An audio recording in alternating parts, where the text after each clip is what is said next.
Graça e paz, meu irmão, gratidão, damos a Deus pela oportunidade de vermos um novo dia. Hoje, 29 de dezembro de 2025, um dia de celebração, de alegria, né? Afinal de contas, hoje eu e a minha amada fazemos 3 anos de casamento, 3 anos em que a gente deu um passo em direção ao Senhor, de uma maneira que a gente pudesse, vamos dizer assim, começar a dizer ao Senhor: Senhor, queremos deixar essa vida para trás, tudo que já fizemos de errado, e de fato, nós que já estamos te buscando, queremos confirmar, através do nosso casamento, a nossa caminhada cristã. E já se faz 3 anos, né?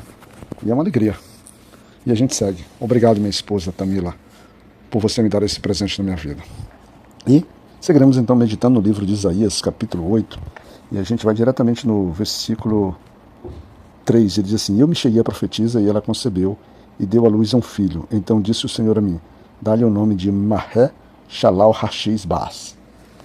Essa pronúncia minha pode não estar a das mais perfeitas, certamente não estará. Mas o interessante, o que importa aqui é que para a gente dar sequência na análise desse capítulo, né, e já está nascendo uma criança, essa criança é importante, a gente vai voltar lá no capítulo 7, no capítulo de ontem, e você lembra lá do versículo 14, quando ele diz assim: Portanto o Senhor mesmo vos dará um sinal, eis que uma virgem conceberá e dará à luz a um filho, e chamará seu nome Emanuel. É exatamente esse filho que a gente falou ontem, que isso se concretiza em 2 atos. Esse é o primeiro ato, né? Esse é o primeiro ato dessa criança, porque essa criança ela vai marcar ali para o profeta Isaías, né? Vai ser um testemunho público, e a partir do momento dele, quando a gente vai no versículo 16 do capítulo 7 de ontem, e quando a gente vai no versículo 4, que é no de hoje, que eles têm o mesmo fundamento, a partir desse garoto, dessa criança, marca-se um período temporal daquilo que o Senhor vem estabelecendo contra aqueles que estão se levantando contra Judá.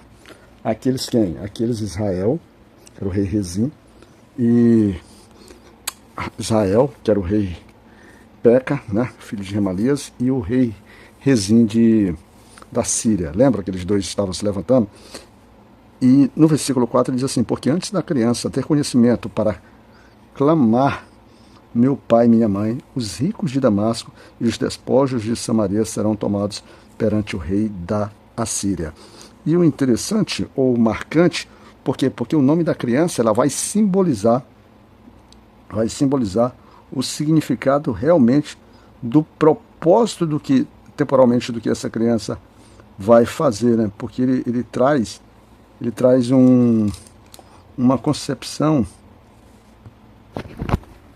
porque o nome dessa criança ele vai representar a rapidez, né, com que o inimigo assírio, no caso, que seria a nação do juízo sobre Israel, sobre a Síria e também sobre a própria Judá, a rapidez com que as riquezas e os despojos, tanto de Damasco quanto de Israel, estariam disponíveis. Essa criança, então, ela marca sobre isso. E tudo isso está se dando porque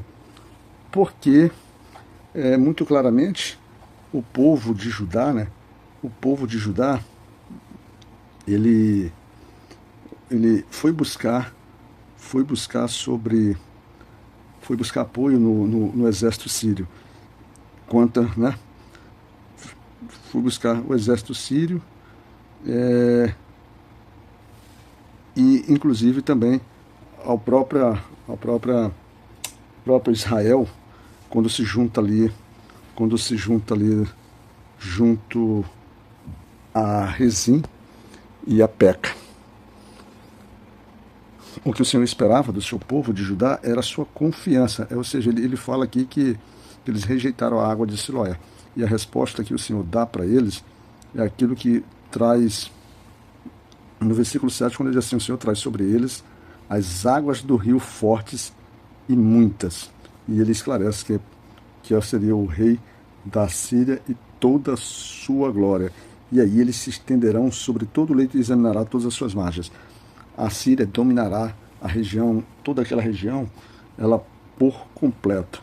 Ela trará juízo por completo. E, muito mais do que isso, aí a Bíblia diz que ele alcançará, ou seja, o exército assírio, ele vai se estender por toda a região, por toda a terra de Judá, e ele vai alcançar até o quê? o pescoço. O pescoço. O interessante é que a gente, quando olha essa expressão, que ele vai atingir até o pescoço, ele nos dá, ou Deus dá um sinal dizendo assim, olha, você ainda tem um ponto de refúgio, um ponto de renovo, porque eles não te destruirão totalmente, mas certamente a destruição te será muito intensa. E ele esclarece que ainda que haja associações, ou seja, ainda que ele se associem a nações, inclusive nações estrangeiras, ainda assim será inútil, porque o Senhor já determinou que eles serão feitos em pedaços. E a mensagem ela está sendo vamos dizer assim, difundida, né?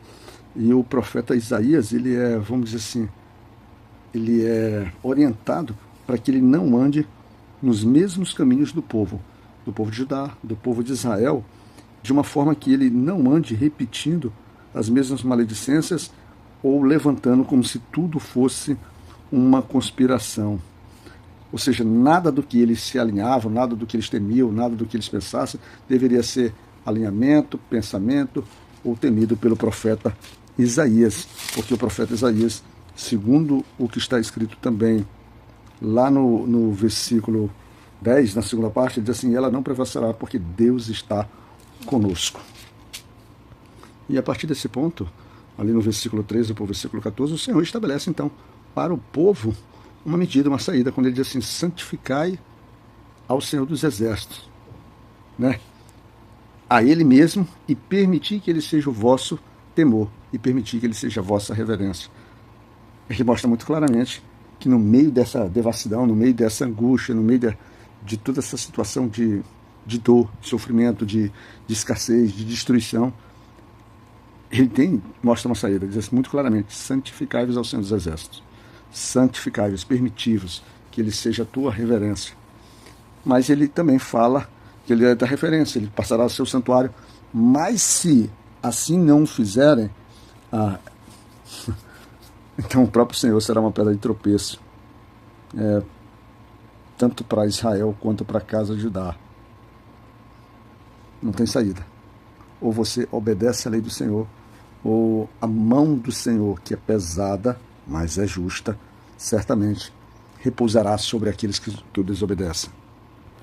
No meio de toda essa turbulência, nós chegamos ao versículo 16, em que o Senhor, Ele novamente, Ele estabelece, Ele mostra o caminho, quando Ele diz assim, atai o testemunho, selai a lei entre os meus discípulos. Obedecei, aprendei, e seja testemunho de obediência de alguém que está ligado ao Senhor e que é alguém que tem temor, de alguém que tem temor. A lei deve ser teu testemunho.